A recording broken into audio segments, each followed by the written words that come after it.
வணக்கம். இன்றைக்கி 8ஆம் வகுப்பில் உள்ள எண்ணியலில் பயிற்சி 1.4 உள்ள 5வது கணக்கு பார்ப்போம். ஏற்கனவே 4 கணக்கு பார்த்தாச்சு. பகாக்காரணி முறையில் வர்க்கம் கண்டுபிடிக்கிறது. பகாக்காரணி முறையில் வர்க்க மூலம் கண்டுபிடிக்கிறது. இந்த பகாக்காரணி முறையில் எப்படி வர்க்க மூலம் கண்டுபிடிக்கிறது? வர்க்கம்னாக்கா என்னது?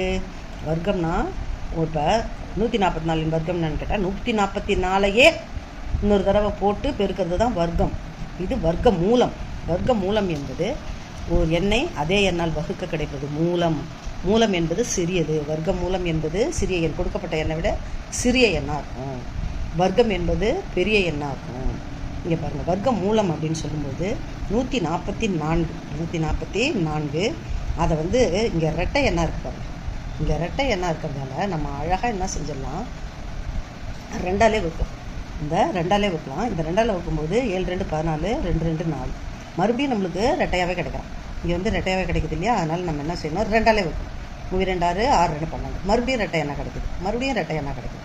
இப்போ ஒத்த எண்ணெய் கிடைக்குது 3 9. இங்கே இந்த சைடில் உள்ள நம்பர் அத்தனையும் நம்ம என்ன செஞ்சுக்கலாம், இங்கே அப்படியே போட்டுக்க வேண்டியது தான். போட்டுக்கிட்டிங்கன்னா இன்னும் ஒரு ட்ரிக்ஸு சொல்லித்தரேன் பாருங்கள். ஒரு எண்ணெய் 2ஆல் வகுத்தா இந்த வகுத்தலுக்குள்ளே இன்னொரு எண்ணு ஒரு வர்க்க எண்ணாக இருக்கும்பொழுது அதுக்கு மூலம் கண்டுபிடிக்கும்போது ஒரு எண்ணு 2ஆல் வைக்கும்போது மறுபடியும் அது 2ஆல் கண்டிப்பாக வகுக்கும். அதனால் இதுமாரி ஜோடியாக கிடைக்கும்போது அந்த ஜோடியிலேருந்து ஒரு எண்ணெய் எடுத்துக்கணும். வர்க்க மூலம் என்பது ஒரு எண்ணெய் எடுத்துக்கணும். அதுலேருந்து ஒரு எண்ணெய் எடுத்துக்கணும். பகாக்காரணின்றதால 2 3 5 7 10க்குள்ளே இருக்கிற பகா எண்கள் பார்த்திங்கன்னா 2 3 5 7 மேக்ஸிமம் இதில் வகுத்துடலாம். 1 2 கேஸில் 20க்குள்ளேயும் அதுக்கு மேலே 23 கூட கொடுத்துருக்குறாங்க. அதனால் நம்ம அந்த எண்களை ட்ரை பண்ணலாம். ஃபஸ்ட்டு 2 3 5 7 ட்ரை பண்ணாலே நம்மளுக்கு அடங்கும். வகுத்தல் செஞ்சிடலாம். இங்கே பாருங்கள், 144க்கு 2 இன்ட்டு இது 2 2ல் ஒரு 2 2 2ல் ஒரு 2 2 3ல் ஒரு 3 எடுத்துக்கிட்டிங்கன்னா 2 2 4 4 12. அப்போ 144உடைய வர்க்க மூலம் என்னது? 12. உங்களுக்கு பார்த்த உடனே தெரியும் 144க்கு 12 தான் வர்க்க மூலம் தெரியும். இருந்தாலும் ஆனால் பகாக்காரணி முறையில் அவங்க கேட்டிருக்கிறதால இந்த டானா வகுத்தில் போட்டு தான் நீங்கள் இந்த வர்க்க மூலத்தை செஞ்சிங்கன்னா தான் மார்க்கு கொடுப்பாங்க. இல்லாட்டி மார்க்கு கிடையாது. இந்த ஆன்சர் மட்டும் கொடுத்தீங்கன்னா ஒரு 1/2 மார்க்கோ 1 மார்க்கோ கொடுத்துருவாங்க. இந்த ஸ்டெப்ஸ் ரொம்ப முக்கியம். சில பிள்ளைங்க என்ன செய்வாங்கன்னா, முதல்ல டேஷாக போட்டுக்குவாங்க, அப்புறம் 2 2 போட்டுக்குவாங்க. ஒரு எண்ணை வகுத்து தான் ஸ்டெப் பை ஸ்டெப்பாக போகணும். இங்கே பாருங்கள், 256 2வது கணக்கு பாருங்கள், 256. இவன் ரெட்டை எண்ணாக இருக்கிறதால நம்ம என்ன செய்யலாம், 2ஆலே வைக்கலாம். மறுபடியும் என்னது இதில் ஒன்றா ஒரு பியூட்டின்னா, பெருக்கு தொகையை இங்கே போட்டுக்கக்கூடாது.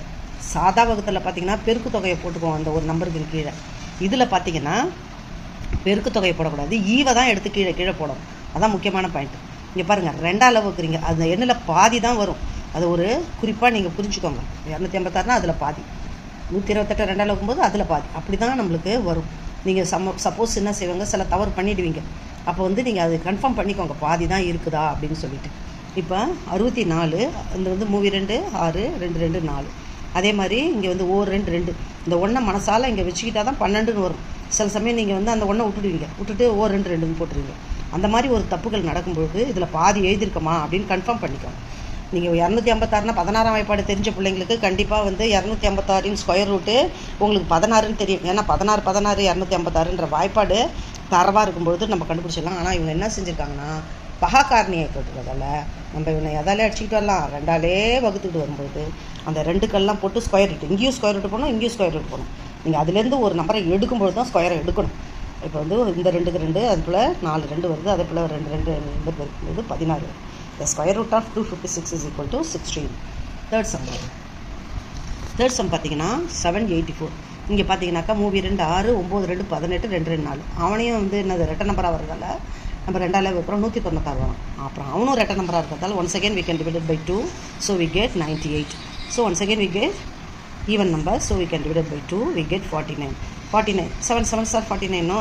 So we get 7. Okay, this is the 2 into 2 into 2 into 7. Okay, அப்போ இதில் 2 2ல் ஒரு 2 2 2க்கு ஒரு 2 2 7க்கு ஒரு 2 போடும்போது 2 2 4 4 4 7 28. அப்போ the square root of 784 which is equal to 28. Okay, now let us see the next sum.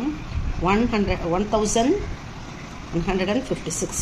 This is the even number, so we can divide it by 2. அப்போ we get 578. Once again we get the even number, so 2ஆல் வகுக்கிறோம். அப்போ நம்மளுக்கு என்ன கிடைக்குது, 289. இது வந்து நீங்கள் எந்த வாய்ப்பாட்டில் படித்த இந்த 2க்கு அடுத்தது பகாயன் வந்து 3. நீங்கள் சம் பண்ணி பார்த்தீங்கன்னா அது வந்து 3ஆல் டிவைட் ஆகாது. 4ஆல் ரெட்டை நம்பர் இல்லாததால் 4ஆல் டிவைட் ஆகாது, 5ஆல் டிவைட் ஆகாது, 6ஆல் டிவைட் ஆகாது. ஏன்னா இது ரெட்டை நம்பர் இல்லை. ஸோ எங்கே போயிடணும்? 17ஆம் வாய்ப்பாட்டுக்கு போயிடணும். ஏன்னா 16 256. அடுத்தது 17 செக் பண்ணிங்கன்னா மாட்டிக்கிறதுல. அப்போ 17 இந்த 289, 529, 361 இதெல்லாம் வந்து பகாயன்களுடைய வர்க்கம். அதனால் இவங்களெல்லாம் கொஞ்சம் special number, super number, specific number அப்படின்னு கூட சொல்லலாம். இதெல்லாம் நீங்கள் வந்து மைண்டில் ஏற்றிக்கணும். 289, 529, அதுக்கடுத்து 361 இவெல்லாம் வந்து ஸ்பெஷல் நம்பர்ஸ். அதனால் 17இன் வர்க்கத்தையும் 23இன் வர்க்கத்தையும் 19இன் வர்க்கத்தையும் நீங்கள் வந்து கண்டிப்பாக தெரிஞ்சுக்கணும். அப்போ 2 பிள்ளையில் ஒரு பிள்ளையை எடுத்து எழுதும்போது நம்மளுக்கு 34 வந்துட்டான். அதனால் 1156இன் வர்க்கம்னா அது 34.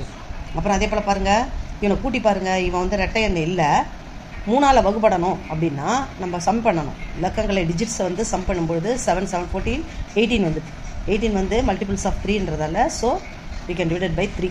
ஒன்ஸ் அகெயின் we get, நான் ஏற்கனவே சொல்லியிருக்கேன், ஒரு எண்ணு 3ஆல் வகுக்கும்பொழுது வர்க்க எண்ணாக இருக்கும்போது மறுபடியும் என்ன செய்யும்? 3ஆல் கண்டிப்பாக வகுப்படும். அதனால் அவனையும் 3ஆல் வகுக்கலாம். இப்போ இந்த மாதிரி வந்து உட்காந்துருவான் 529.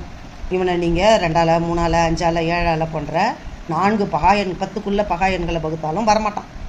20க்குள்ளே பகாயன்கள் அதாவது 11, 13, 17 இவனால் வகுத்தாலும் இவன் வரமாட்டான்.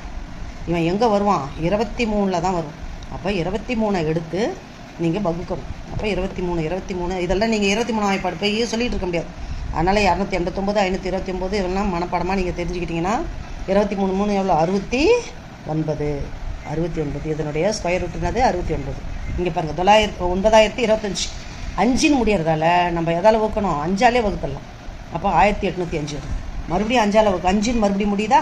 உடனே 5 என்ற பகாயனால் வகுக்கும்போது 361 வந்து உட்காது. இந்த 361 எதனுடைய வர்க்கம்னு பார்க்கணும். இந்த 36ல் ஒரு 19 இருக்குது. அதுக்கடுத்து மீதி 17 மனசால் அது பக்கத்தில் வச்சுன்னா 171னா 9 தடவை வரும். அப்போ 19